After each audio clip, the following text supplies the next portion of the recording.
पेलूनी साऱ्या आव्हानांना गंध यशाचा धुंद करावा, पूर्ण करावी आपली स्वप्ने, आयुष्याचा उत्सव व्हावा. असेच आपल्या स्वप्नपूर्तीसाठी प्रेरक असणारे मान्यवर मंचावरती उपस्थित झालेले आहेत. सन्माननीय विचारमंच, आजचे प्रमुख पाहुणे माननीय गौरव कायंदे पाटील सर, प्रमुख उपस्थिती लाभलेले माननीय मयूर गिरासे सर, COEP सिसॅकचे faculty adviser Shriyut K Patil sir, LFUचे रिप्रेझेंटेटिव्ह अजिंक्य सर व त्यांची टीम, त्याचबरोबर सिसॅक क्लबचे सेक्रेटरी रोहित चौरे आणि मुख्यतः ज्यांच्यासाठी या कार्यक्रमाचे आयोजन केले आहे अशा सर्व ध्येयवेड्या विद्यार्थी-विद्यार्थिनींचे आज आयोजित सिव्हिल सर्व्हिसेस ॲस्पायरंट्स क्लबच्या उद्घाटन समारंभामध्ये मी तेजस्विनी व मी सिद्धार्थ सहर्ष स्वागत करीत आहोत.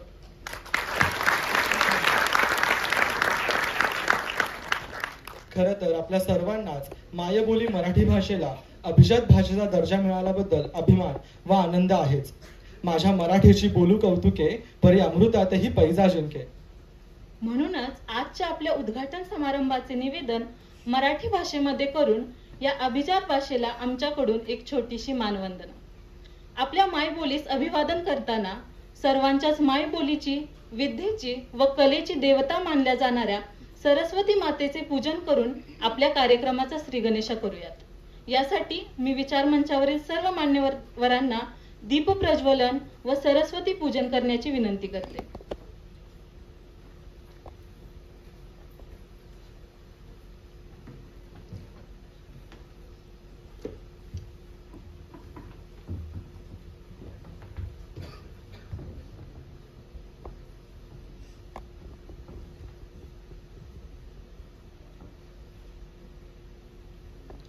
संपला अंधारा आता, सूर्य ज्ञानाचा उगवला, लागल्या वाटा दिसाया, शक्ती लागे चालाया. विश्व हे होते धुक्याने वेढलेले, विश्व हे होते धुक्याने वेढलेले, अंधश्रद्धांनी जगाचे मार्ग होते घेरलेले. ज्ञान विज्ञानातून येई सत्य आता प्रत्ययाला, संपला अंधारा आता, सूर्य ज्ञानाचा उगवला.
धन्यवाद सर.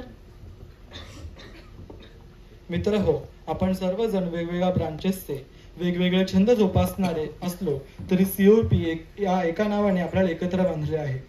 सर विश्वेश्वरय्या यांसारख्या महान माजी विद्यार्थ्यांचा वारसा लाभलेल्या COEP ची महती COEP गीतामधून आपल्या समोर मांडण्यासाठी मी ज्ञानदा खोंडे हिला विनंती करतो की तिने COEP गीत सादर करावे.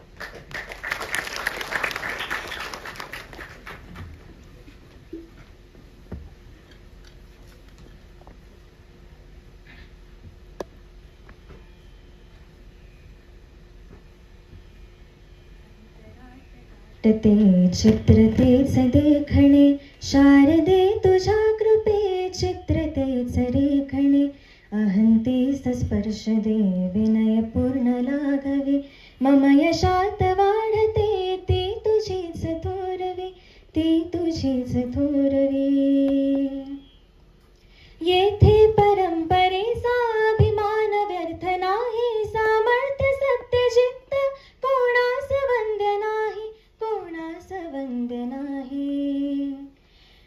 आजचे अंकुर उद्याच्या आसमंती सूर्य होती, प्रार्थनाची शिवधनुष्ये राम इथले ध्वस्त करीते, ज्ञान येथे सर्जनाची कास धरिते निर्मिताना, माणसाला माणसाचे भान आहे चालताना, भान आहे चालताना. विश्वस्त झेप आहे येथे कलंदराची, सृजनात धुंद होणे येथे अतर्क नाही, येथे अतर्क नाही. पंथ आहे नेहमीचा गुरुवंतांच्या बळाचा, पालकांची थाप आहे विनय ही निश्राप आहे. या अशा या सर्जनाचा माणसाच्या गौरवाचा स्रोत हा निर्व्याज आहे, दश दिशांना गाज आहे, दश दिशांना गाज आहे. उद्देश जिंकण्याचा येथे अजिंक्य आहे, मधुकोश निर्मितीचा याहून रम्य नाही, याहून रम्य नाही. येथे परंपरेचा अभिमान व्यर्थ नाही, सामर्थ्य सत्य जिद्द कोणास वंद नाही, कोणास वंद नाही, कोणास वंद नाही. थँक्यू.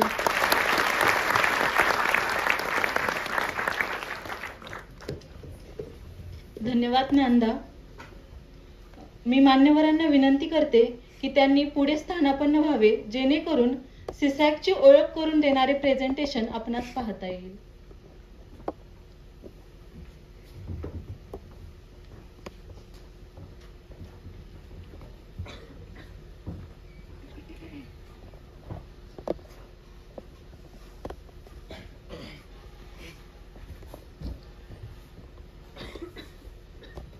खरं तर ज्या हातांनी आज सिसॅक रूपी बहरणाऱ्या वटवृक्षाचे रोपटे लावले, त्यातीलच दोन हात म्हणजेच माननीय मयूर गिरासे सर आपल्यासोबत असताना त्यांच्यासमोर आम्ही काय बोलावं. पण आपणा सर्वांना सिसॅकची ओळख करून देताना म्हणावं वाटतं की एवढेसे रोपटं लावलं दारी, त्याचा वेल गेला गगनावरी. मित्र हो, 2016-17 साली COEP मधील जवळजवळ 15हून अधिक ॲस्पायरंटच्या घवघवीत यशानंतर माननीय मयूर गिरासे सर व त्यांचे सहकारी यांच्या संकल्पनेतून व माननीय महेश भागवत सर यांच्या पाठिंब्यातून सिव्हिल सर्व्हिसेस ॲस्पायरंट्स क्लब ची स्थापना झाली. COEP मध्ये ज्ञानाचा, जिद्दीचा व ध्येयवादाचा यांनी लावलेला वेल आज गगनावरी गेला आणि प्रशासकीय सेवेत नव्या आव्हानांना भिडणारा माणूस, समाज परिवर्तनाचा ध्यास असणारा अधिकारी उभा राहिला. एकमेकास सहाय्य करू, अवघे धरूचे सुपंथ या उक्तीप्रमाणे स्पर्धा परीक्षांचा मार्ग स्वीकारून स्वतः सोबतच समाजात बदल घडवू इच्छिणाऱ्या व देशाप्रती प्रेम व सेवाभाव असणाऱ्या ध्येयवेडा विद्यार्थ्यांसाठी हा क्लब हक्काचे व्यासपीठ मिळवून देतो. या क्लब अंतर्गत विवेकमाला म्हणजेच 3 दिवसीय व्याख्यानमाला, सिसॅक वीक, GD आणि टॉपर स्टॉक असे अनेक उपक्रम आयोजित केले जातात, ज्यामुळे विद्यार्थ्यांच्या बुद्धीला विविध विचारांचे पैलू पडतात आणि मनात प्रेरणेचा गंध दरवळतो. आणि सिसॅक मध्ये एक विद्यार्थी ते ॲस्पायरंट आणि ॲस्पायरंट ते अधिकारी हा प्रवास करतो. आणि आपल्या समोर दरवर्षी असे घवघवीत यशाची शिखरे पादाक्रांत केलेले जिद्दी आणि प्रेरणादायी व्यक्तिमत्व दिसतात. आणि या सर्वांचे यश पाहून माझ्या मनात एकच गोष्ट येते, ज्या मातीवरती आज उभी मी ताट ठेवूनी मान, ज्या मातीवरती आज उभी मी ताट ठेवूनी मान, असे तो हिमाचल ही माती जिचा मला अभिमान, जिचा मला अभिमान. अशी सिसॅकची महती. पण ज्यामुळे आजच्या कार्यक्रमाचा अर्थ आहे असे आजचे प्रमुख पाहुणे, त्यांच्याबद्दल जाणून घेण्यापूर्वी मी त्यांना विनंती करतो की त्यांनी विचार मंचावर स्थानापन्न व्हावे.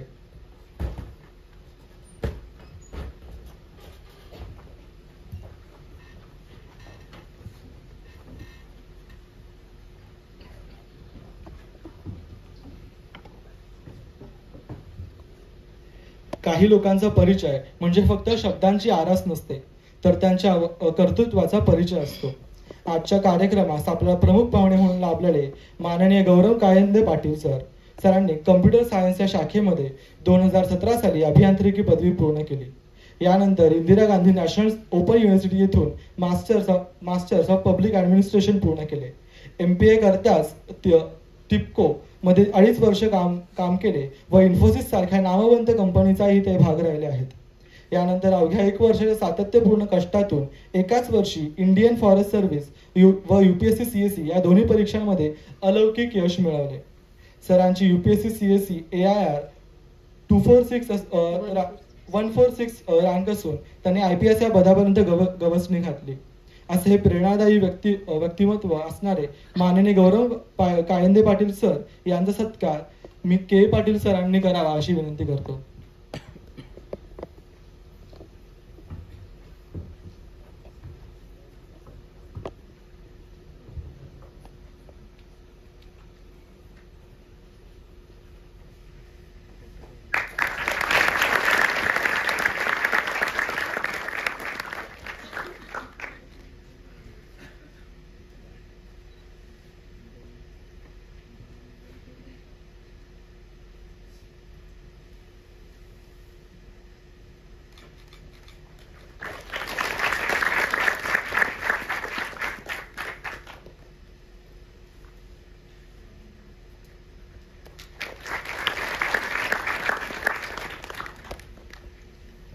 धन्यवाद सर. आणि आज ज्यांची प्रमुख उपस्थिती लाभली आहे असे सिसॅक परिवाराचेच एक सदस्य असणारे परंतु आज सन्माननीय पाहुणे म्हणून आपणासमोर असणारे Shri Mayur Girase sir. Sir COEP चे 2014-18 चे माजी विद्यार्थी आहेत. त्यांनी प्लॅनिंग या विभागामध्ये 2018 साली पदवी घेतली. त्याचबरोबर सिसॅकच्या पायाभरणीत त्यांचा मोलाचा वाटा आहे व आम्हाला हे सांगताना खूप आनंद होतोय की ते COEP सिसॅकचे वन ऑफ द फाउंडर आहेत. त्याचबरोबर UPSC CSE 2023-24 मध्ये त्यांनी AIR 422 मिळवून इंडियन डिफेन्स अकाउंट सर्व्हिस या पदास गवसणी घातली आहे व ह्या पदास गवसणी घालून त्यांनी सिसॅकच्या शिरपेचात एक मानाचा तुरा रोवला आहे. मी माननीय मयूर गिरासे सर यांचा सत्कार करण्यासाठी के पाटील सरांना विनंती करते.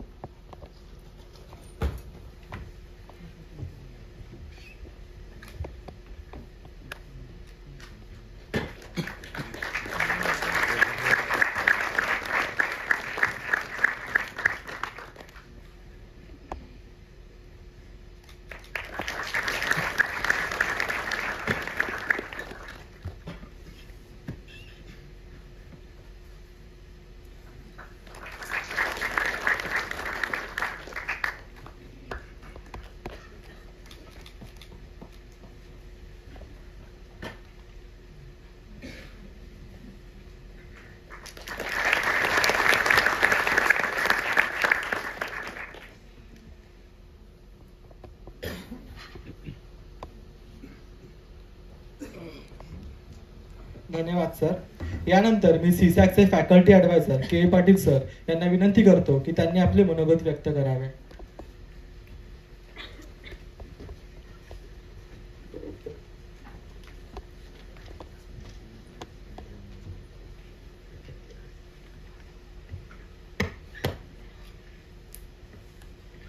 मी इंग्रजीत बोलण्याचा विचार केला होता पण सर्व मराठी बघून आता मी मराठीत बोलण्याचा प्रयत्न करेल.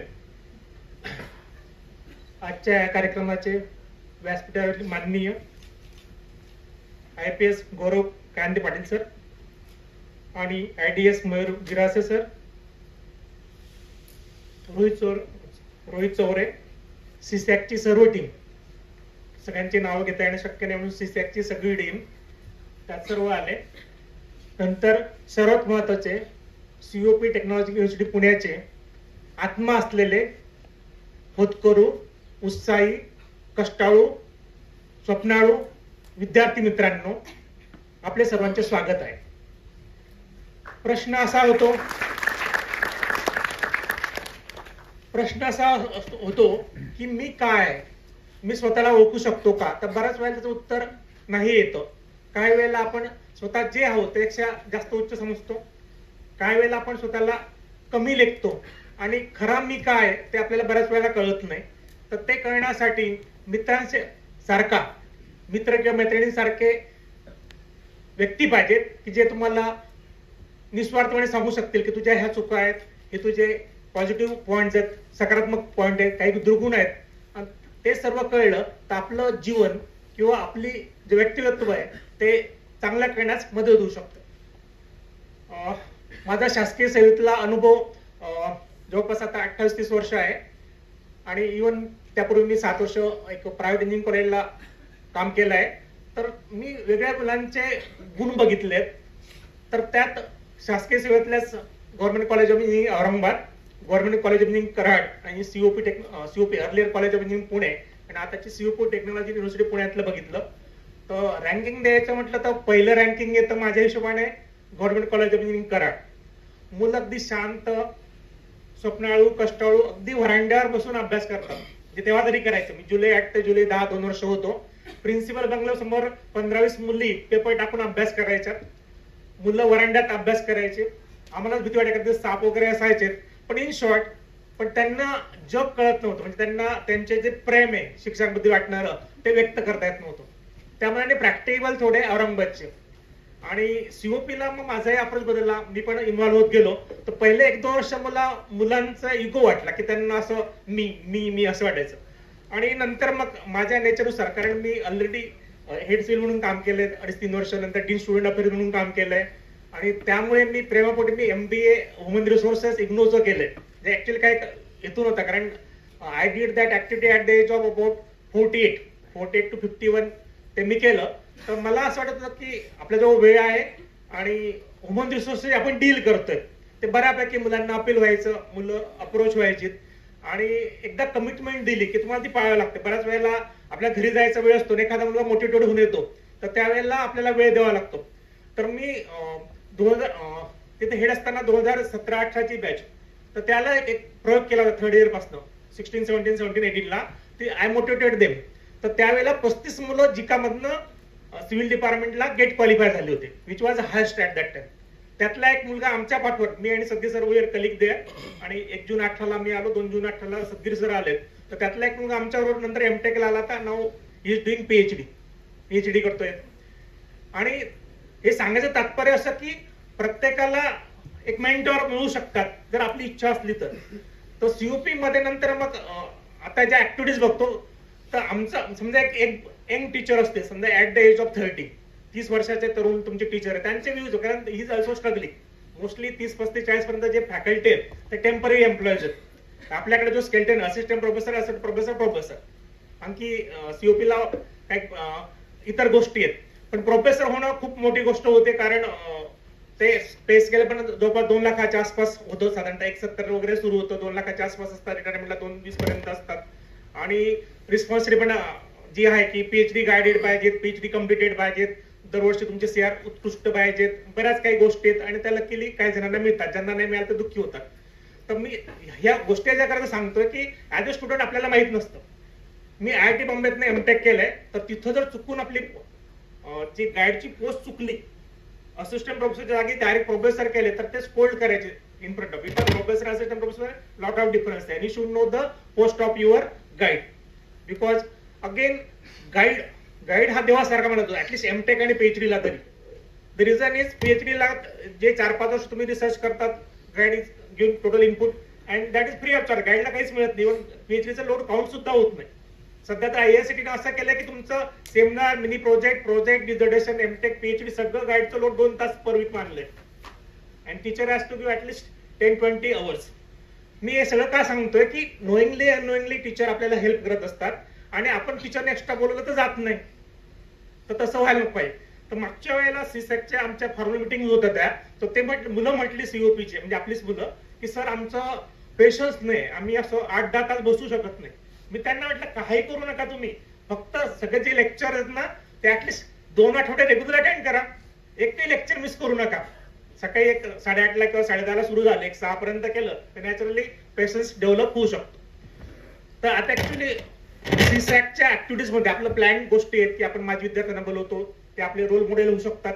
आणि नैसर्गिकच आता जुन्या काळात आम्ही ज्या मराठी शाळेत शिकायचो तिथं एक असायचं की एक बोर्ड असायचा, तिथं दरवर्षीचा टॉपर असायचा आणि तुम्ही हुशार विद्यार्थी असले तर मनात नेहमीच यायचं की माझं नाव इथं आलं पाहिजे आणि त्याच्याकरता आपण इफर्ट्स अप्लाय करायचे. तर आमचं आता असं ठरलं की जेव्हा नवीन लायब्ररीत आपण शिफ्ट होऊ त्यावेळेला आपण जितके सिलेक्टेड नावं सापडतील आपल्या IAS IPS वगैरे लोक त्यांचं आपण एक नावं ठेवू, बॅचेस ठेवू, जेणेकरून जेव्हा मुलं तिथं अभ्यासाला जातील ते बघतील की ह्या बॅचचे असलेत तर एक दिवस माझं नाव इथे यावं. म्हणजे ते गोल सेटिंगचा एक पार्ट असेल, एक मोटिवेशन असेल. आणि समजा चुकून काय होतं की हा जो सक्सेस रेट आहे हा हार्डली 1% असू शकतो. What about 99%? तर मागच्या वेळेला पण मी म्हटलं होतं मी आहे तर फॅकल्टी ॲज CSAC क्लबचा पण फादरली फिगर आहे. कारण जेव्हा आपले मुलं काही करिअर करतात मग काहीतरी मिस होतं आणि इंडियन एज्युकेशन मध्ये तुम्हाला IITs मध्ये एंट्री, IIM मध्ये MBA साठी एंट्री डिफिकल्ट आहे. म्हणजे इव्हन नारायण मूर्तीने सांगितलं की माय सन कुड not gate admission in IITs but he got admission in Harvard. Harvard अशीच काहीतरी चांगली रँक युनिव्हर्सिटीमध्ये मिळालं. कारण इंडियामध्ये अवेअरनेस वाटते आपली एज्युकेशन बद्दल किंवा कॉम्प्युटर एक्झाम बद्दल, म्हणून आपला plan A, plan B, plan C ready पाहिजे जेणेकरून शिफ्ट होता येईल. आणि अगदी नाराज होण्याची गरज नाही. तुम्ही तुमचे प्रयत्न केले, 3-4 वर्ष प्रयत्न केले, जे काय तुम्ही ड्युटी टाइम दिला त्याच्यानंतर प्लॅन B ला शिफ्ट व्हा. जर तुम्ही सक्सेसफुल झाले नाही तर त्याचा लॉस होतो का? नो. त्याच्यामुळे आपल्या पर्सनॅलिटी डेव्हलपमेंट विकास जे काय आपलं व्यक्तिमत्व विकासासाठी फायदाच होतो. तर मी असं म्हणेल तरुणाई म्हणजे साक्षात वारा आणि वारा म्हणजे खूप शक्ती, खूप एनर्जी, लॉट ऑफ एनर्जी. आता it is up to suppose like in Pune. So my son was interested to take admission in Symbiosis College and we are not interested because we heard that drugs and other things takes place in Symbiosis. But he told that I am a CA intermediate student. I don't have time. I have to do articleship. I have to do the college and I have to prepare for a intermediate one group also. So I will not have time at all. Only 2-3 friends will be there. Really, he could not manage many friends and he completed it. So why I am telling this, your parents have also same feeling. If my son or daughter is at Pune, if they are listening the news, nowadays many problems are observed in society, especially parents of the girl student. So naturally they feel always uncomfortable. Many times they could not sleep. It is a reality. But as a young kid or young daughter, you may not know the problem. As far as I am faculty of civil engineering, so civil engineering students, only 10-15 students are getting job in good companies. And mostly they leave after 1 year because it is very hard work. They find that their colleagues of IT getting good packages. Some students got selected in UPSC, MPSC, computer examination. Then they again shift to the computer examinations. So naturally, parents are feeling very unhappy. My son has completed BTech Civil from COP. CGPA may be good 8.5, etc. But still, that fellow has to work for 3, 4, 5 years to get the job. Luckily, in computers, IT, nowadays only computer. Or other branches, they are getting good jobs. But once you have decided this, we are going to appear for computer examinations, so you should devote some time. 1 year is not sufficient, at least 3-4 years. Work hardly. If we get succeeded, it is well and good. It will be a matter of pride. But even though you are not selected, you work on plan B and proceed further. Your caliber has already increased by such hard work. So in that case, there is no need to become a very nervous and proceed further. Now, always I am talking of goal setting in life. So earlier, every year I was delivering lecture in 8-10 colleges at different locations. Goal setting in life. Why goal setting in life is important? The reason is the goal may be short term, long term. Once you may attempt to get admitted in IIT or maybe COP, and then it is fulfilled. Then there will be no life further. Yes. So goal is always changing. So short term, long term goal will be there. Now you are a student, so your academic goal will be there. Once you opt for some professional goal will be there. So what is goal? A goal is an idea of the future or desired result that a person and a group of people envisions, plans and commits to achieve. So CSAC, those will opt. So naturally they have to work hard for 2, 3, 4 years, and in that there may be success, there may be failure, but we have to accept each and everything. If success is there, you'll be recognized in the society. If failure is there, you, your family member and close friends will be there. So close friends are very important because friends we are decided on our own based on the wavelength. Our parents or relatives we are getting by God.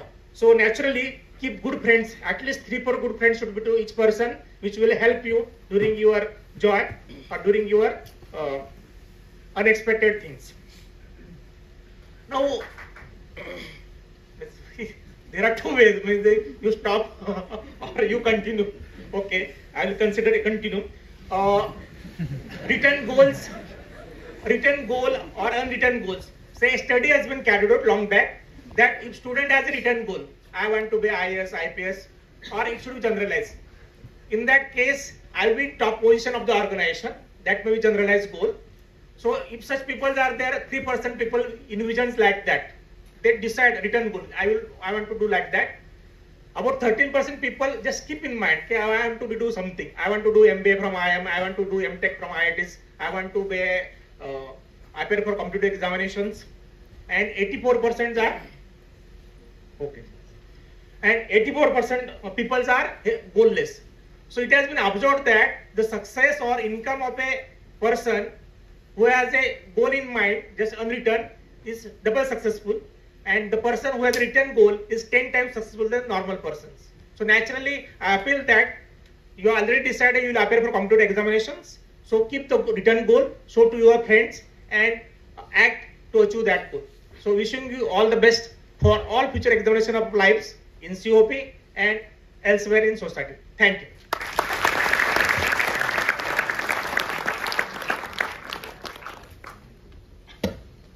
धन्यवाद sir. नेहमीच आपलं मार्गदर्शन आम्हाला प्रेरणादायी ठरलेलं आहे.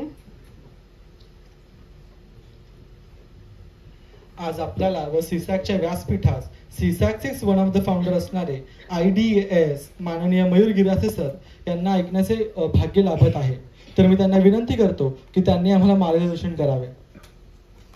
माननीय Mayur Girase sir, building the excellence vision behind सीसॅक.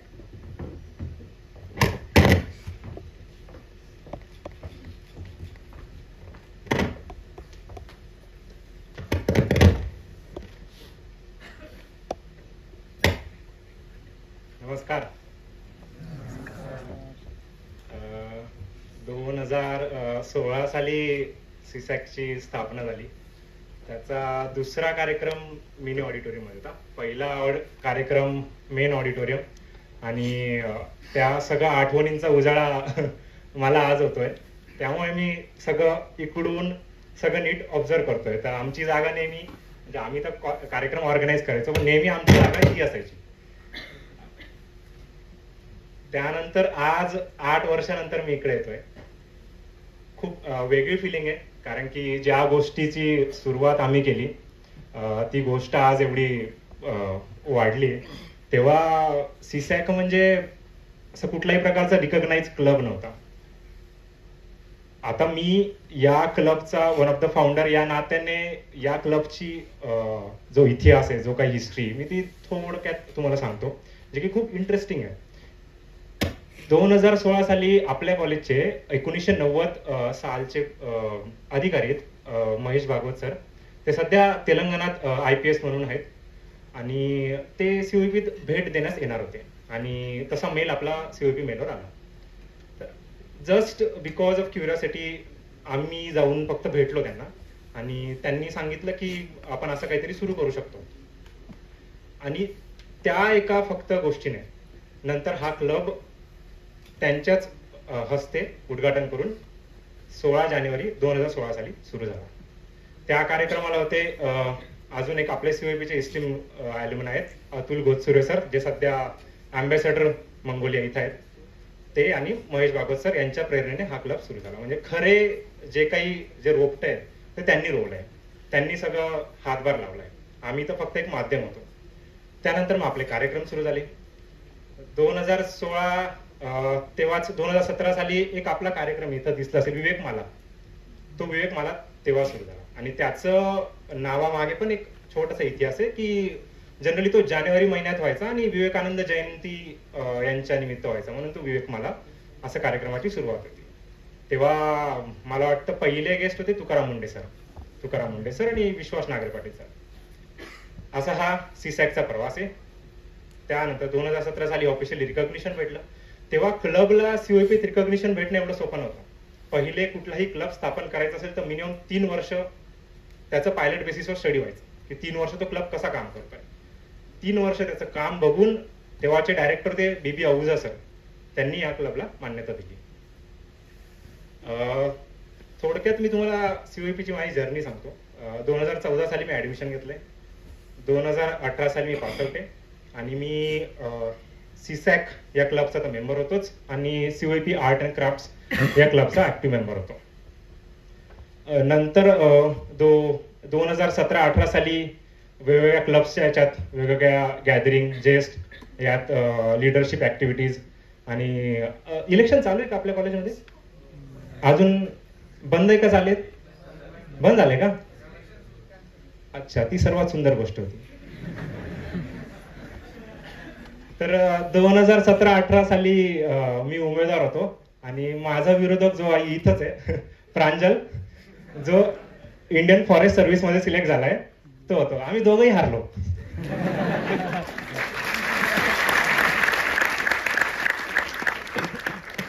जिंकला तिसरा आहे, मग आम्ही मार्गी लागलो UPSCच्या.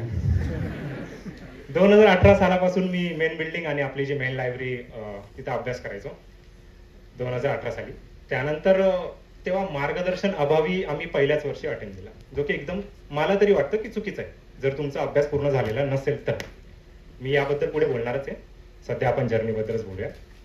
2018 साली पासआउट झालोय.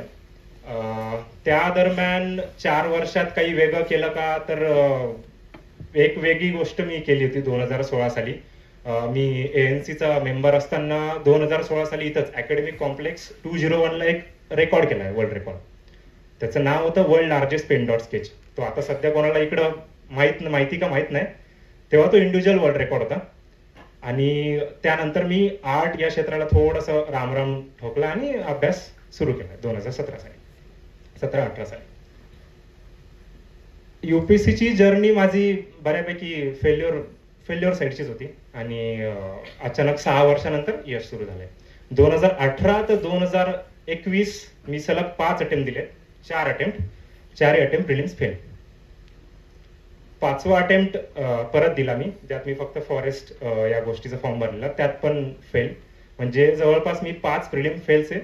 आणि 2023 साली एक स्वतःला फक्त एक सुटायचं होतं या फील्डमधून की निघायचं एकदा, म्हणून एक दिला शेवटचा द्यायचा म्हणून, आणि त्यात प्रिलिम्स निघाली सुदैवाने. आणि त्यापुढे हे सगळं मेन्स आणि हा रिझल्ट आहे आता तुमच्यासमोर.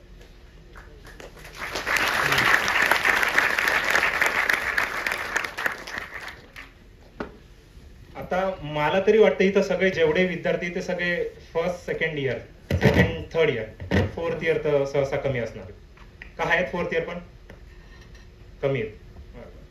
तर फर्स्ट सेकंड थर्ड इयर, आता तुमची जी फेज आहे त्या फेज मध्ये सगळ्यात मोठा प्रॉब्लेम आहे की UPSC करावी का नाही करावी. आणि करावी तर सुरुवात कशी करावी, त्याला मार्गदर्शन कसं घ्यावं, हे सगळे बेसिक प्रॉब्लेम्स आहे. तर त्याबद्दल मी थोडक्यात डाऊट्स क्लिअर करण्याचा प्रयत्न करेन. पहिली गोष्ट, UPSC कडे बघताना, म्हणजे UPSC कडे सुरुवात करताना 3 गोष्टी लागतात. एक म्हणजे बेसिक रिडिंग, दुसरं म्हणजे परीक्षेबद्दलची रूपरेषा आणि त्याचे इम्पॅक्ट जर फेल्युअर आलं तर, आणि तिसरं म्हणजे बी प्लॅन बद्दल तुमचा काय विचार आहे, जे सहसा कोणीच करत नाही. ना प्रांजल बसला ना त्याने विचार केला असेल ना मी. तर त्या 3 गोष्टी सर्वात महत्वाच्या आहेत आणि हे करण्यासाठी ॲप्रोप्रिएट गायडन्स खूप महत्वाचं आहे. आणि ते ॲप्रोप्रिएट गायडन्स असण्यासाठीच हा क्लब होता. आता हा क्लब होता, तर या क्लबची रिस्पॉन्सिबिलिटी पुढे काय असेल की जे पण सिनियर सिलेक्टेड झाले त्यांच्याशी कॉन्टॅक्ट व्हावा आणि त्यांच्या माध्यमातून जे तुमचे सगळे जे डाऊट्स आहेत ते क्लिअर करण्याचे प्रयत्न करा. आणि हे सगळं करत असताना हे कार्यक्रम घेणं तर ठीक आहे, पण इन्फॉर्मल गायडन्स सेशन पण तेवढेच महत्वाचे. वीकली गायडन्स सेशन, ज्यात इन्फॉर्मल क्वेश्चन आपण न लाजता निसंकोचपणे विचारू शकू, या गोष्टींची खूप गरजेचं असते. आता तुम्ही फर्स्ट सेकंड थर्ड इयरला असाल तर तुम्ही म्हणणार की अभ्यास सुरू करावा कसा. तर अभ्यास सुरू करण्यासाठी 2 एकदम सोप्या गोष्टी आहेत. एक म्हणजे वृत्तपत्र, न्यूजपेपर वाचणे, आणि दुसरी गोष्ट म्हणजे जनरल बेसिक रिडिंग सुरू करणे. जे कळत असेल या नसेल फरक पडत नाही. तर बेसिक रिडिंग म्हणजे नेमकं काय, एक आहे NCERT आणि दुसरं आहे कन्व्हेन्शनल बुक. फॉर एक्झाम्पल हिस्ट्रीसाठी स्पेक्ट्रम, पॉलिटीसाठी लक्ष्मीकांत. या सगळ्या गोष्टी बेसिक आपण सुरुवातीपासून सुरू करू शकतो. आता हे सुरू झाल्यानंतर पहिल्या 2 महिन्यात प्रॉब्लेम येतात की सर कळत नाही, काहीच कळत नाही.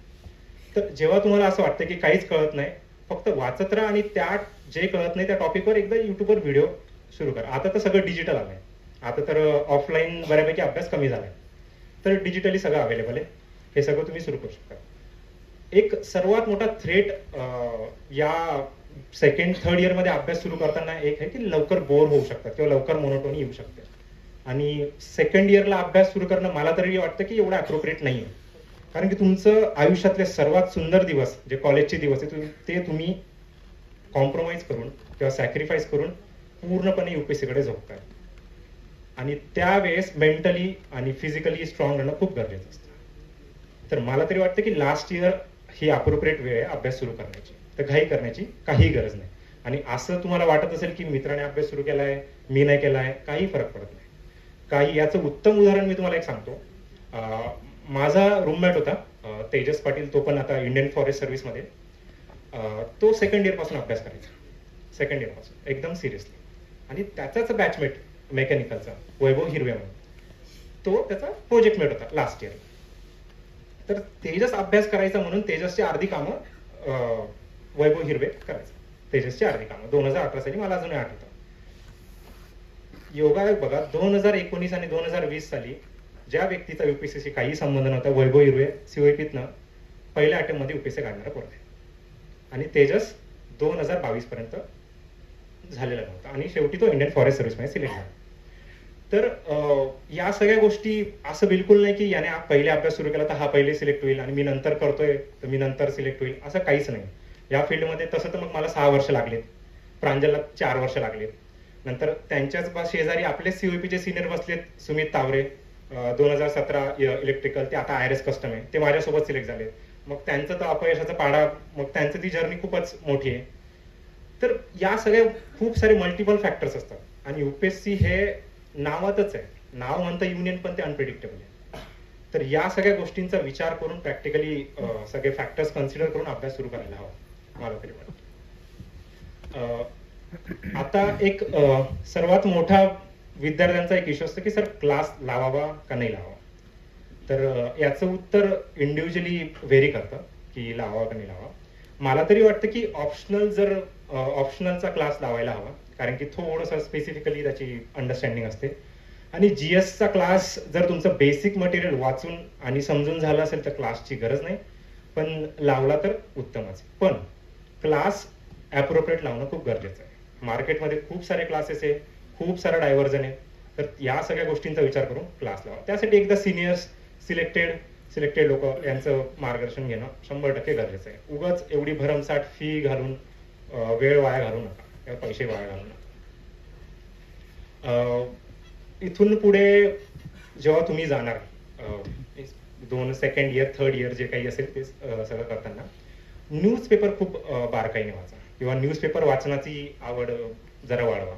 ती सहसा मला वाटतं की जे सध्याचं तुमचं जनरेशन आहे त्यात थोडंसं पेशन्स कमी असतं. बऱ्यापैकी डायनॅमिक माइंड झालंय सध्याचं जे झालंय. तर त्या डायनॅमिक माइंडमध्ये 1 तास वाचणं सुद्धा चॅलेंजिंग असतं. तर या सगळ्या गोष्टी कन्सिडर करून जर वाचायला फोकस होत नसेल तर मग ऍक्टिव्हिटी बेस्ड लर्निंग किंवा सेल्फ टार्गेट, छोटे टार्गेट, 1 तास वाचेल किंवा 10 मिनिटं वाचेल, असे टार्गेट देऊन तुम्ही तुमचं हॅबिट वाढवू शकता न्यूजपेपरची. आता इथून पुढे एक पुढचा एक मोठा टप्पा येतो UPSC, तो म्हणजे क्वेश्चन पेपर काय, परीक्षेचं स्वरूप काय आणि ते समजून घेणं. तर ते तुम्ही लास्ट इयर किंवा थर्ड इयर पासून सुरुवात करू शकता किंवा लास्ट इयर पासून. तर ते म्हणजे PYQ अनालिसिस. PYQ अनालिसिस म्हणजे प्रिव्हियस इयर क्वेश्चन्स अनालिसिस. आणि त्यासाठी कुठल्याही क्लास या गोष्टींची गरज नाही. सरळ तुम्ही UPSCच्या वेबसाईटवरून किंवा कुठल्याही क्लासेसच्या PYQच्या नोट्समधून किंवा PYQचे जे मटेरियल ते डाउनलोड करून किंवा त्यांची प्रिंट वगैरे घेऊन तुम्ही अभ्यास सुरू करू शकता.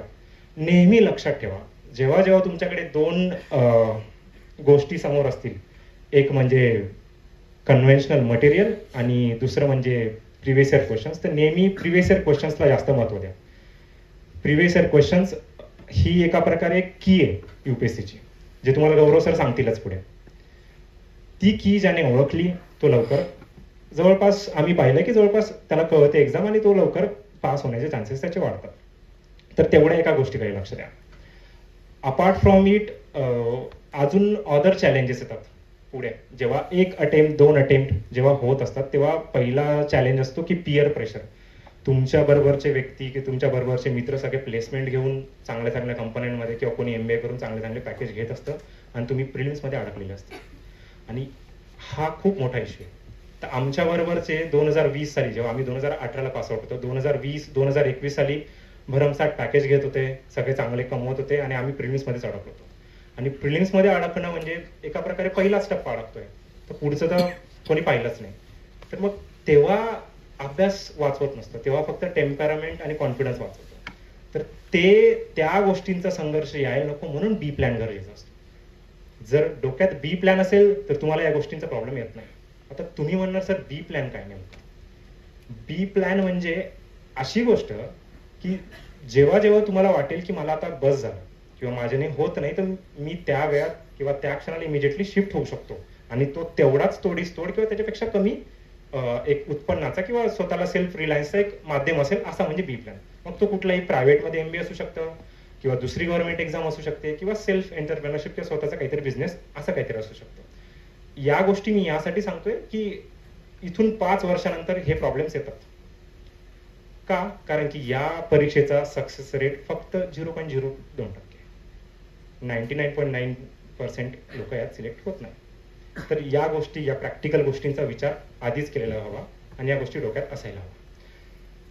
आता पुढची एक गोष्ट की सर एवढं जर तुम्ही म्हणतायत की एवढं कॉम्पिटिशन आहे हे, तर मग सिलेक्ट कसं होणार? आता सिलेक्ट व्हायला कुठला एक हे नाहीये, उपाय नाहीये, पण एक आहे जे वाचवू शकतं ते म्हणजे पेशन्स असेल आणि त्याच्यासोबत टेम्परामेंट असेल तर 100% तुम्ही सिलेक्ट होणार. पण याचा अर्थ असा नाही की 7 आणि 8 वर्ष तुम्ही एकाच फील्डमध्ये आणि सरसकट करतच जाताय. त्याला काही अर्थ नाही, कारण की तुम्ही आयुष्यातले सगळ्यात प्रोडक्टिव्ह इयर्स त्या गोष्टीमध्ये घालवताय. त्यासाठी आणि अजून एक गोष्ट, हे सगळं करत असताना सगळ्यात मोठा अजून एक चॅलेंज असतो तुमच्या वयातील लोकांना, जेव्हा आम्ही असं की UPSCला अति ग्लोरीफाय केलं जातं. याबद्दल कोणी बोलत नाही, सिलेक्ट झालेले लोकही बोलत नाही. एवढं ग्लोरीफाय करण्याची बिलकुलही गरज नाही. तो फक्त एक सेंट्रल गव्हर्नमेंटचा एक जॉब आहे आणि त्या नावातच नोकर आहे, सिव्हिल सर्वंट. तर या गोष्टीचाही विचार करायला हवा. आपण कधी कधी UPSCत सिलेक्ट झालं म्हणजे तो एका प्रकारे खूपच मोठा असं बिलकुल नाही. तो फक्त गव्हर्नमेंट त्यात विशिष्ट जबाबदाऱ्या देते आणि काम करण्याची संधी देते, म्हणून त्याला एवढं त्याचं रिकॉग्निशन आहे आणि मान सन्मान. तर असं काही नाही की UPSCच असायला हवं, UPSC नाही तर बाकी काही नाही. सेकंड मेजर थ्रेट असतो या सगळ्या गोष्टींमध्ये, तो म्हणजे इमोशनल अटॅचमेंट UPSCशी, जो तुम्ही पुढच्या 3 वर्षात येऊ शकतो. कोणालाही साहजिकच प्रॉब्लेम येऊ शकतो. ती म्हणजे की UPSC झालं तरच लाईफ आहे, UPSC नाही झालं तर खूपच अवघड आहे. नंतर यात लोक अजून एक फॅक्टर टाकतात, तो म्हणजे रिलेशनशिपचा, ज्याबद्दल कोणी बोलत नाही आणि तो खूप कॉमन आहे. आता तुमच्या जनरेशनला तर खूपच कॉमन आहे. तर पुढे हा एक मोठा फॅक्टर असतो की रिलेशनशिपमुळे UPSC काही करून काढायचंच आहे, दाखवायचंच आहे समाजाला, जे काय असेल सगळ्या गोष्टींना. हा जेव्हा फॅक्टर येतो, इमोशनल फॅक्टर, तेव्हा तुमचा जो नॅचरल परफॉर्मन्स असतो तो ढासळतो, त्याचं प्रोडक्टिव्हिटी खूप कमी असते. तर या सगळ्या गोष्टी बाजूला ठेवून प्रॅक्टिकल विचार करून UPSCचं प्रिपरेशन करायला हवं असं मला वाटतं. आता 3rd-4th इयरला एक कॉमन प्रॉब्लेम येतो लोकांचा की सर ऑप्शनल कुठला, जर UPSC करायचं तर ऑप्शनल कुठला. सध्याच्या ट्रेंडनुसार जेवढं आम्हाला कळलंय 6-7 वर्षात आणि COEPचं बॅकग्राऊंडनुसार, टेक्निकल बॅकग्राऊंडनुसार, तर बऱ्यापैकी मी तरी म्हणेन टेक्निकल ऑप्शन टाळावा. का टाळावा? कारण की त्याचे वेगवेगळे रिझन्स आहेत. जर खूप जास्त आवड असेल आणि खूप जास्त कॉन्फिडन्स असेल तर टेक्निकल ऑप्शन घेऊन सिलेक्ट झालेले लोक भरपूर आहेत, पण टक्केवारी खूप कमी आहे. तर या सगळ्या गोष्टींचा विचार करायला हवा. आणि ऑप्शनल सिलेक्ट करताना एक तर आवड, एक तर मागच्या 5 वर्षात त्या विषयाला येणारे मार्क्स आणि त्याचा सिलेबस, म्हणजे त्याला वेळ किती लागतो, या 3 गोष्टी विचार करून ऑप्शनल सिलेक्ट करायला हवं. हे सगळं करत असताना GSचा अवाढव्य सिलेबस तुमच्या समोर असतो.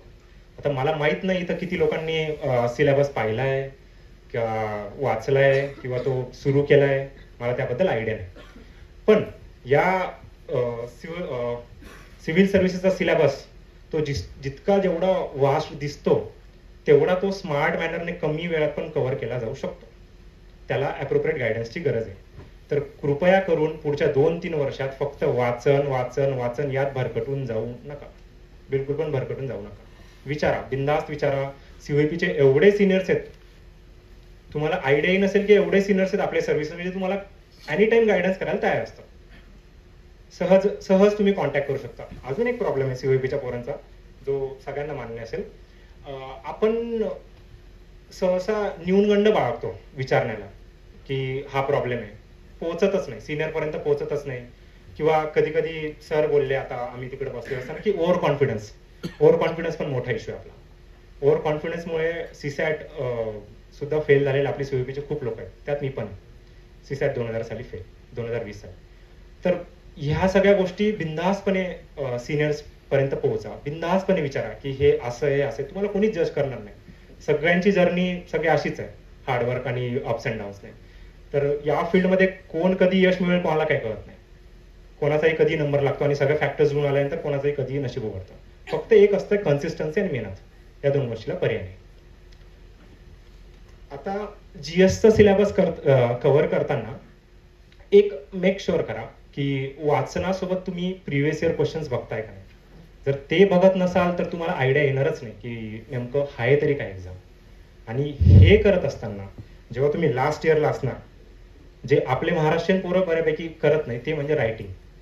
सगळे अभ्यासाच्या मागे पडतात, लिखाणाकडे कोणालाच नाही. आणि त्यात आपल्या सीओपीच्या मुलांचाही खूप मोठा इश्यू होतो. त्यांना असं वाटतं की आपल्याला सगळं जमतं, आधीच अंडरस्टँडिंग आहे, लिखाणाची काय करत आपण पेपरमध्ये लिहून घेऊ. या 2 टोटली डिफरंट गोष्टी आहेत, अभ्यास, नॉलेज आणि लिखाण. मी खूप सारे असे लोक पाहिले ज्यांचा अभ्यास कमी आहे पण लिखाणाचा स्किल म्हणून यूपीएससी काढलंय. आणि असेही खूप सारे लोक की ज्यांचा अभ्यास अवाढव्य 5-6 वर्ष सगळे झालेत, 4 इंटरव्ह्यू, 5 मेन्स, नाही अजूनही लिस्टमध्ये नाही. सीओपीचेच अजूनही सीओपीचे 2013, 2014 बॅचचे पोरं अजूनही यूपीएससी करतात. तर विचार करा, 10 वर्ष झाले, 11 वर्ष झाले, अजूनही निघत नाही. तर ते म्हणजे लिखाणाचं. एकदा लिखाणाची सवय झाली, लिखाणाचं स्किल हाती आलं तर तुमचा कॉन्फिडन्स खूप वाढतो. तर हे जे writing is the key for UPSC. आणि एका लेवलनंतर तुम्हाला कळेल की ही एक्झाम रायटिंगचीच आहे. ज्याच्याकडे रायटिंग स्किल, कारण की नॉलेज जवळपास सगळ्या लोकांकडे असतं. 3-4 वर्ष अभ्यास केल्यानंतर सगळ्यांकडे सारखं नॉलेज आहे, काही फरक नाही. जवळपास सगळेजण तेच सोर्स वाचत असतात. सगळ्यांकडे ऑनलाईन किंवा डिजिटल याच्यामुळे सगळ्यांकडे सेम मटेरियल आहे, सगळ्यांकडे ट्रिक्स आहे. पण त्याचं इम्प्लिमेंटेशन जमत नाही. इम्प्लिमेंटेशन त्याला जमतं, तो पुढे जातो. या सगळ्या झाल्या जीएस आणि ऑप्शनलच्या गोष्टी. आता इथून पुढे तुम्हाला काही नॉर्मल क्वेश्चन्स असतील ते तुम्ही विचारा, बिंदास निसंकोचपणे विचारा, काहीच नाही, काही हे नाही. कोऑर्डिनेटर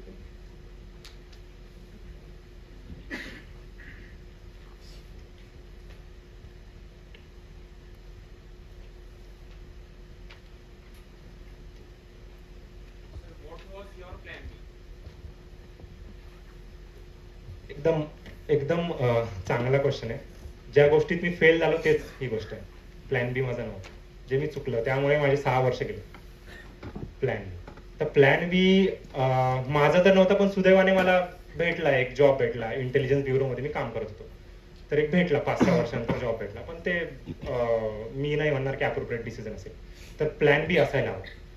तर प्लॅन बी तो MBA असू शकतो, तो बँकिंग एक्झाम असू शकतो, किंवा स्वतःचा काहीतरी टीचिंग. आता खूप सारे सीओपीचे लोक टीचिंगमध्ये पण, टीचिंग असू शकतो. नंतर पर्सनल बिझनेस असू शकतो प्लॅन बी मध्ये. आता इथंच माझ्या बॅचचा बसलाय किरण वाटाडे, आता तो बिझनेस करतो. तर असं काही नाही की सीओपीचा विद्यार्थी प्लेसमेंटच हवंय, चांगला जॉबच हवाय, असं काही नाही. तो जॉब पण करतोय, बिझनेस पण करतोय, दोघं गोष्ट करतोय.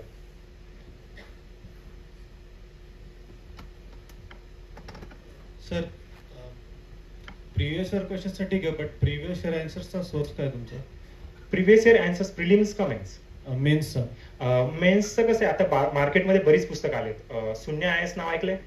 ऐकलंय. हा, शून्य IASचं एक पुस्तक चांगलं आहे, पण ते आयडियल आन्सर्स नाहीये, ते फक्त कंटेंट आहे. तर ते आयडियल आन्सर्स काढणं आपलं काम आहे. वर्ड लिमिटच्या बाहेर जातात वर्ड लिमिटच्या सगळे बाहेरचे क्वेश्चन विजन 1000 देत आहे, फोरन तुमचे 450 पर्यंत देत आहे. एकदम बरोबर. मग ते वर्ड लिमिट मध्ये कसं बसवणार? वर्ड लिमिट मध्ये कसं बसवायचं की क्वेश्चनची डिमांड ओळखायची. तर क्वेश्चनची डिमांड ओळखणं हा आता ही एक गोष्ट आहे की असं तोंडी नाही सांगू शकत. त्यासाठी स्पेशल एक सेशन लागेल की क्वेश्चनची डिमांड कसं ओळखायची. क्वेश्चनची डिमांड ओळखून जे तुम्ही वर्ड लिमिट मध्ये तो जो कंटेंट आहे शून्याने दिलाय तो आणू शकता. तर जो सब हेडिंगच्या नंतर पुढचे 3-3, 4-4 ओळीचे जे आन्सर्स ना, जे पॉईंट्स आहेत ना, ते तू कमी करू शकतो. ते तुम्ही कमी करू शकता. तो इंट्रोडक्शन आणि कंक्लुजन जे आपण म्हणतो ते तुमचे प्री अगोदर बनवलेले पाहिजे. माझे कधीच प्री प्लॅन नव्हते, पण खूप लोकांचे मी पाहिलेत की प्री प्लॅन होते. आणि डायग्राम्स वगैरे? डायग्राम्स ही अशी गोष्ट आहे की ती डायरेक्ट पेपरमध्ये पडत नाही, तो डायरेक्ट येत नाही, तिला प्रॅक्टिस करावी लागते. आणि डायग्राम्सचं खूप जास्त महत्व आहे, मला तरी वाटतं खूप जास्त महत्व. तरी की 7 मिनिटांमध्ये एक प्रश्न लिहिणं सोपं नाही. सोपं नाही, बिलकुल सोपं नाही. सुरुवात तुम्ही जेव्हा करणार हे लक्षात ठेवा. अजून एक मोठी गोष्ट आहे, सुरुवात जेव्हा करणार तेव्हा 10 मार्काच्या क्वेश्चनला मिनिमम 15-16 मिनिटं लागतील आणि ऍक्च्युअल एक्झाम मध्ये फक्त 7 मिनिटं भेटतात. हे सगळं प्रॅक्टिसचा खेळ असतो. म्हणून मी म्हणतोय परत की लिखाण ज्याला जमलं, लिखाणासोबत लिहून जेव्हा स्पीड वाढतो तेव्हा तुमचा कॉन्फिडन्स वाढतो. तर ह्या सगळ्या गोष्टी लक्षात ठेवा. 7 मिनिटात लगेच येत नाही, त्याला वेळ लागतो. म्हणून लिखाण जेवढ्या लवकर सुरू करणार तेवढं चांगलं. तुम्ही आन्सर्स व्हॅलिडेट कुठून करणार ऍक्च्युअली तुमच्या? Actually there is no absolute way to validate your answer in UPSC. ठीक आहे, अंधारात तुम्ही बाण मारणार त्यासाठी एक टेस्ट सिरीज लावणं गरजेचं आहे. टेस्ट सिरीजने कमीत कमी दिशा तरी येते. ठीक आहे, टेस्ट सिरीज लावणं गरजेचं आहे. टेस्ट सिरीज आता लावू नका, कॉलेजला असताना, लास्ट इयरला असताना लावली तर ठीक आहे. आणि इथून पुढे आम्ही 2-3 क्लासेसला सोबत घेऊन टेस्ट सिरीज अरेंज करण्याचा प्रयत्न करू सीओपीच्या विद्यार्थ्यांसाठी. आणि खूप सारे क्लासेस सीओपीच्या विद्यार्थ्यांसाठी टेस्ट सिरीज फ्री मध्ये देण्यासाठी तयार आहे, बिनधास्त. त्याबद्दल बिलकुल काही काळजी करायची नाही. टेस्ट सिरीजचं जे इव्हॅल्युएशन आहे ते पण बऱ्यापैकी वेग असतं. येस. मग ते कसं करणार? कारण की कसं असतं, तुझं नाव काय मित्र? मानव कसं असतं, सुरुवातीला जेव्हा तुला कळतं, म्हणजे जेव्हा तुझे पेपर टेस्ट चेक होऊन येतात तेव्हा तुला हळूहळू कळत जातं की हे वेग आहे. आणि हळूहळू तुझ्या अंडरस्टँडिंगने तुला क्वेश्चनची डिमांड कळत जाते. तर एका विशिष्ट काळानंतर टेस्ट सिरीजची गरज नसते, पण वळण लागण्यासाठी टेस्ट सिरीजची गरज असते. सुरुवातीला जाऊ नको की हे किती खरं आहे किती खोटं आहे, कारण की युपीएससीचं चेकिंग पण आपल्याला माहित नाही कसं असतं. तर तू फक्त लिखाणाची सवय लाव, तुला हळूहळू कळेल की डिमांड कसं आहे. ठीक आहे, थँक्यू सर.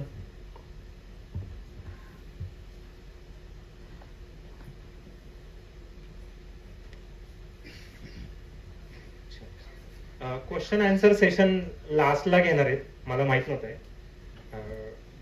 तर आपण क्वेश्चन आन्सर सेशन लास्टलाच घेऊया. मग मी थोडे 2-3 गोष्टी अजून सांगतो, तेवढ्या फक्त युपीएससी बद्दल लक्षात ठेवा. पहिली गोष्ट मी तर बोललो emotional attachment to the UPSC, जे की एकदम चुकीचं आहे. 2000 तुम्ही कधी म्हणजे ती पुढच्या 2-3 वर्षात जेव्हा पास आउट होणार ती गोष्ट. अजून एक गोष्ट आहे ज्या गोष्टीबद्दल लोकांना नेहमी चिंता असते की दिल्लीला जायचं का नाही.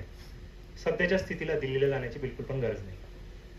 सगळं घरी किंवा पुण्यात पण नाही, घरी राहिलं तरी चालतं.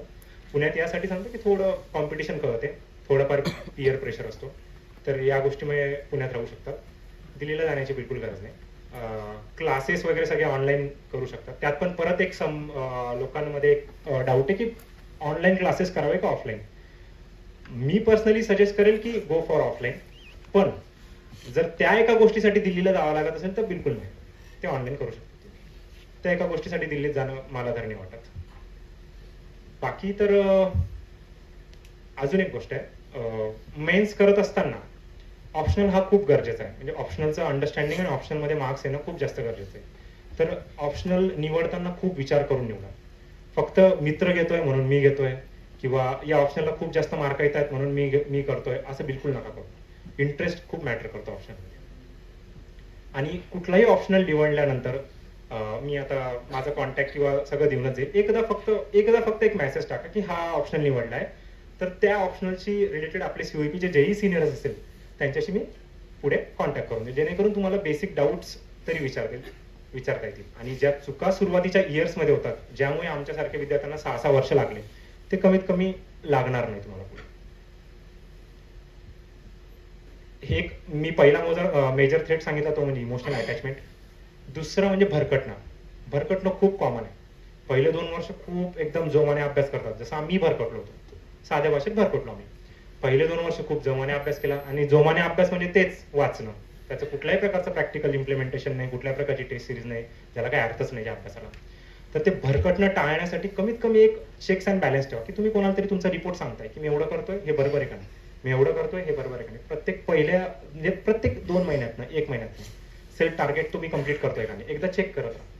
आणि हे करत असताना हळूच पहिले 2 महिन्यानंतर एखादं पुस्तक वाचलं किंवा काय, हळूच लिखाणाला सुरुवात करा. आणि खूप साऱ्या विद्यार्थ्यांचा गैरसमज असतो की माझा सिलेबस कम्प्लीट नाही तर मी लिखाण कसं सुरू, हे एकदम चुकीचं आहे. कारण की UPSCचा सिलेबस असा आहे की जो कधीच कम्प्लीट होत नाही, जो आजपर्यंत आमचा कम्प्लीट झालेला नाही ना, जे सिलेक्ट झाले त्यांचा कम्प्लीट झालेला नाही. अजून पण तेच रडगाणं आहे की यार हे राहिलंय ते राहिलंय. तर त्यामुळे जेवढ्या लवकर लिखाण सुरू करता येईल तेवढी चांगली गोष्ट आहे. लिखाण सुरू केल्यानंतर वेळ आणि क्वालिटी या 2 गोष्टींना दुर्लक्ष आहे, काही हरकत नाही. सुरुवातीला फक्त लिखाण करा, कारण की ग्रॅज्युअली लिखाणाची प्रॅक्टिस सुरू झाल्यानंतर आपोआप वेळ आणि क्वालिटी येते लिखाणात. बाकी तर वेळेनुसार तुम्हाला पुढे कळतच जाईल. आता जर मी थोडं डीप जास्त आत घुसून सांगितलं तर ते डोक्याच्या वरून जाईल. आणि हे मी जे काही मेजर चॅलेंजेस सांगितले ते फक्त डोक्यात ठेवून तुम्ही काम करा.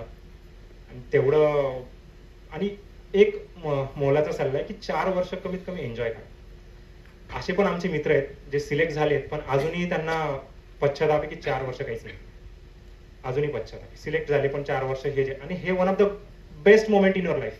हे 4 वर्ष याच्यापेक्षा भारी काहीच नाही. म्हणजे COEP मेसला काही लोक नावं ठेवतात, तुम्ही बाहेर आहे, कळेल तुम्हाला COEP मेसची किंमत. नाही ठीक आहे, मान्य आहे की तेच खाऊन बोर होतं, तर COEP मेसची थोडीशी किंमत राहू द्या. कारण आल्या आम्ही आधी COEP मेसला गेलो, तेही नाश्ता करायला. तर COEP मेसची किंमत, दुसरी या कॅम्पसची किंमत, तिसरी जी लायब्ररी ना, या लायब्ररीची किंमत. जे तुम्हाला एवढं सगळं भेटतंय ना, हे दिल्लीला गेल्यावर आता सध्याची परिस्थिती गौरव सर सांगतील तुम्हाला, मिनिमम 4000 फी लायब्ररीची, फक्त बसण्यापुरतं एवढीच जागा. 4000 रुपये, पुण्यात 2000 रुपये. तर या सगळ्या गोष्टींची किंमत असू द्या, हे सगळ्या गोष्टी लक्षात असू द्या. ठीक आहे, चला, ऑल द बेस्ट.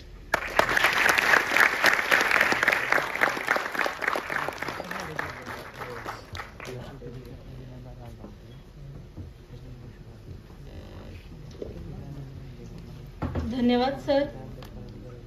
मित्र हो, एखादा चित्रपट पाहताना ज्याप्रमाणे त्यातील हिरोच्या जागी आपण स्वतःला पाहतो, त्याचप्रमाणे आज सर आपल्याला ऐकताना व आपला प्रवास ऐकताना आमच्यापैकी अनेक जणांनी आपल्यामध्ये स्वतःलाच बघितलं, आणि आपलं हेच स्वप्न पूर्णत्वास नेण्यासाठी सरांचे मार्गदर्शन दिशादर्शक ठरते.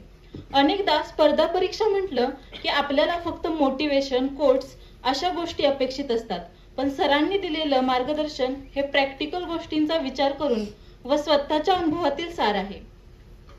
मी याबद्दल सरांचे आभारी आहे. तर इंजिनिअरिंग म्हटलं ना की आपल्या मनात, इंजिनिअरिंगचं शिक्षण घेत असताना आपल्या मनात हा प्रश्न असतो की आपण करायचं काय, जॉब की प्रशासकीय सेवा, आणि अशी द्विधा मनस्थिती असते. पण या परिस्थितीला उत्तर म्हणून आज आपल्या समोर एक बहुआयामी व्यक्तिमत्व आहे. आज आपणास लाभलेले प्रमुख पाहुणे IPS गौरव कायंदे पाटील सर. मी आपणास विनंती करते की जे अनुभव व जे मार्गदर्शन ऐकण्यासाठी आमचे कान आतुर आहेत, ते मोलाचं मार्गदर्शन आपण करावं. Gaurav Kayande Patil sir, from academics to civil services, my journey to resilience.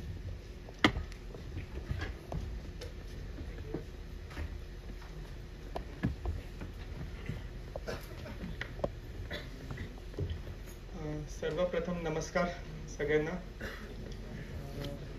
सगळे इथे COEPचेच मुलं असतील असं मला रोहित म्हणलं, कुणी बाहेरचे पण आहे. तर तुम्हाला तर सगळ्यात पहिले सांगेल की first of all you are the achievers, जर तुम्हाला COEPत ऍडमिशन मिळाली आहे.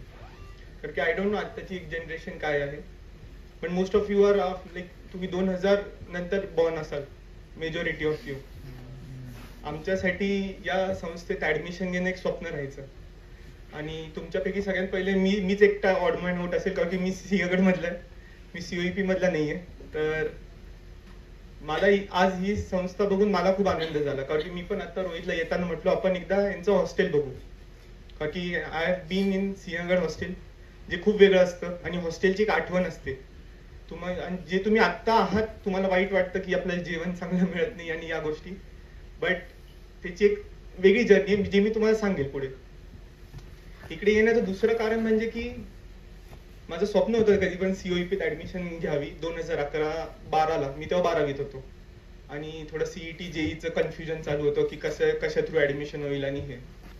आणि माझं एक स्वप्न होतं कारण की माझे आजोबा जे 1967 बॅचचे COEP मधनं सिव्हिल इंजिनियर पास आउट होते, की आपण एक लेगसी करू शकतो का. अनफॉर्च्युनेटली नाही झालं, बट काही नाही, ते लाईफचं एक फेलियर होतं.